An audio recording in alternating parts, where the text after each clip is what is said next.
So I had little Sally, the Shih Tzu, in for grooming today. Now Sally's not much of a crier, but she can be a bit grumpy, especially when it comes to bath time. She's not afraid of the water or anything, but you can tell she's just not feeling it. Kind of giving me this look like, really? We're doing this again? Once we get through the bath, you'd think she'd relax, but nope. Sally stays a little grouchy, especially when I start brushing her out. Every brush stroke, she's like, can we not? It's just her way of letting me know she's got opinions about the whole process. So after the bath, I started drying Sally off. That's when I noticed she had quite a few knots and mats hidden under her fluffy coat. Not exactly a surprise, but I knew I had my work cut out for me before I could even think about starting a cut. As I was drying and parting her fur, I saw an issue. I noticed something unusual, a small bump on her skin. I'm not a vet, so I can't say for sure what it was, but it looked like it could be a sebaceous cyst or maybe a wart. I don't know, what do you think it is? It wasn't something to panic about, but definitely something that needs to be checked out. I actually found a second one also here. I made a mental note to let Sally's owner know so they keep an eye on it and maybe get it checked out by a vet. I know, Sally, it's not always easy to have a groom done. It's not always easy, is it? No, it's not always easy. No.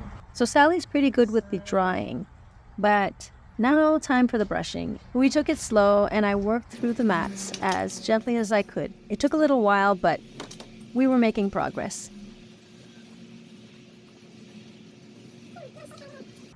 So of course I grabbed my trusty dematting comb and got to work. Now, if you've ever dealt with mats, you know it's not always easy. You may have noticed how I use a gentle sawing motion with my dematting comb.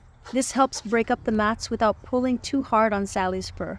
It takes a bit of patience, but it's all about making sure she's comfortable and doesn't get too stressed out. Actually, I found Sally to be pretty calm and patient with me with all of the brushing and dematting. There's always something so satisfying about taking all of that hair off that brush.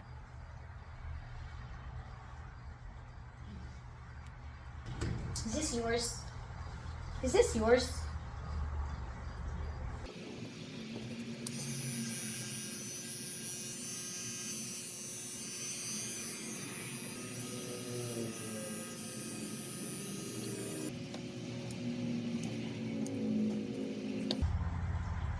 See here, this nail, I can't get my nipper in there to cut. It won't fit, see? So what I'm gonna do is I'm gonna use a metal file, nail file, and I'm gonna just file that a bit to create some space to be able to get in there, okay? Just lightly go in and file that nail to create some space.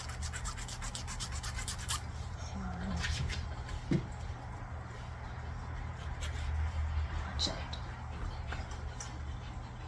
Okay. She's doing a good job. So I think I have a fair amount of space there to be able to get my little nippers in there. Gonna get some off. When they curl like that, guys, it's a lot easier. Now I can probably go in with these. There you go. Can't take too much off because her vein is right there. I don't want any bleeding.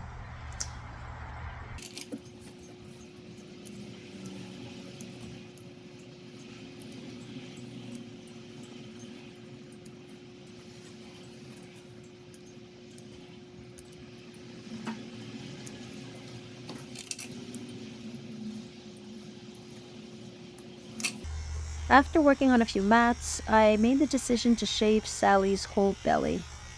She just had too many mats down there, and they were really weaved in tightly.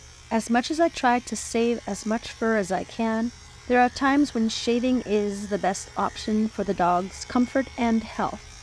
When mats are too tight and close to the skin like Sally's were, it's really not a good idea to keep trying to work them out.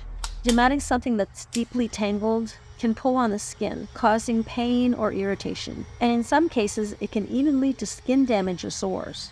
The last thing I want for her is to be uncomfortable or at risk of getting an infection.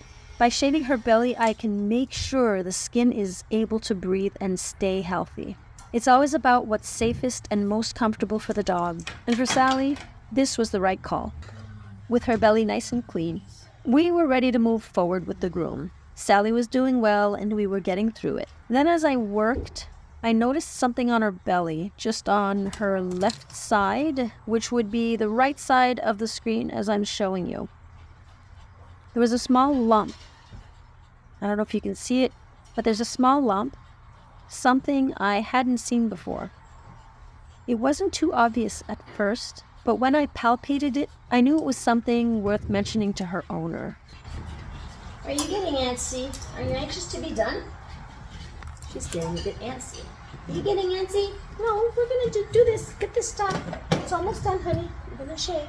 It's always important to keep an eye on things like that because when it could be something simple, like a fatty lump or a benign cyst, it's definitely something that needs to be checked out by a vet. I made sure to let the client know when they came to pick her up so they can get it looked at and keep Sally safe and healthy.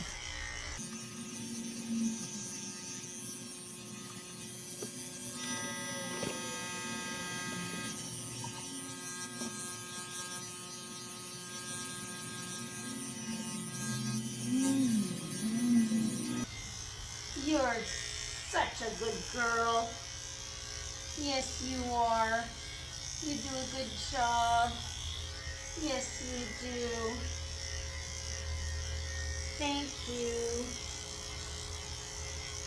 So I just want to take a moment and explain a little bit about the situation with Sally's grooming this time. Normally I groom Sally every 5 weeks, and by then her coat is usually manageable, soft, and easy to work with. But this time around I was really booked and her owner called me a bit late to schedule an appointment. As a result, we ended up stretching the time between her sessions to almost 10 weeks, which is double the usual time. Now for a Shih Tzu like Sally, that's quite a long stretch, and her coat, being prone to matting, definitely needed some extra care. I have to say, when I saw her this time, she was more matted than usual. Normally, Sally's owner is pretty diligent with brushing in between grooms, but with the extended time, it was harder to keep up. You could tell she was a little more uncomfortable with the matting, especially around her ears and legs, where it's most common.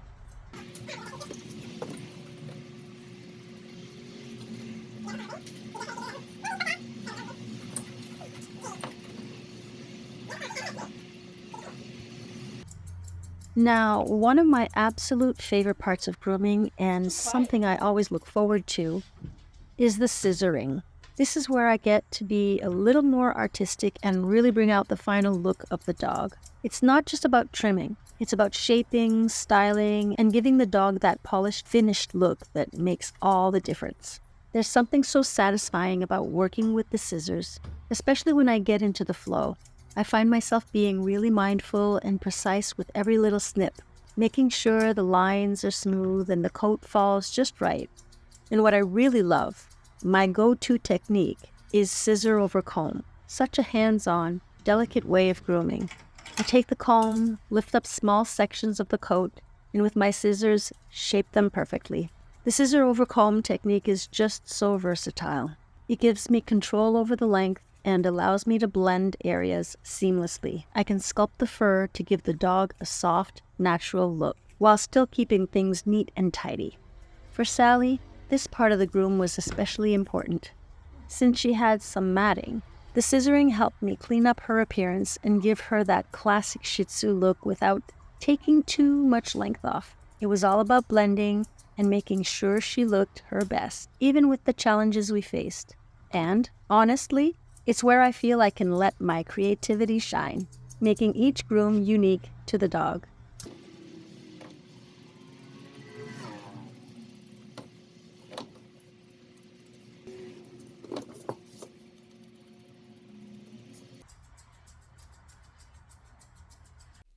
Finally, after working through the mats and scissoring your body, We made it to one of the most important parts, her face.